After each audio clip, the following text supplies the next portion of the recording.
ഇത് കണ്ടിട്ട് പാരീസിലെ ഈഫിൽ ടവർ ആണെന്ന് തെറ്റിദ്ധരിക്കണം. ഇത് നമ്മുടെ കാസർഗോഡ് തൃക്കരിപ്പൂര് പുതിയതായിട്ട് ഓപ്പൺ ആക്കിയിട്ടുള്ള വീലാൻഡ് പാർക്കാണ്. കുറച്ച് ദിവസമായിട്ടുള്ളൂ ഓപ്പൺ ആക്കിയിട്ട്. അപ്പോൾ ഞാൻ ഫാമിലി ആയിട്ട് ഒന്ന് ചില്ലൗട്ട് ആക്കാൻ വേണ്ടി ഇറങ്ങിയതാണ്.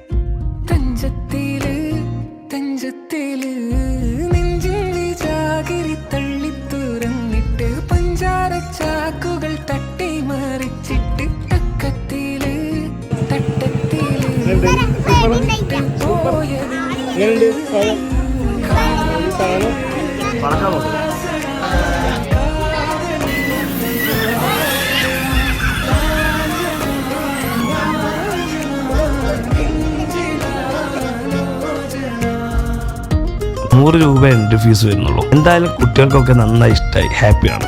കുറച്ച് റൈഡുകൾ കൂടി ഓപ്പൺ ആക്കാൻ ബാക്കിയുണ്ട്. അപ്പോൾ ഇതുവരെ പോകാത്തവരൊക്കെ പെട്ടെന്ന് വിട്ടോ.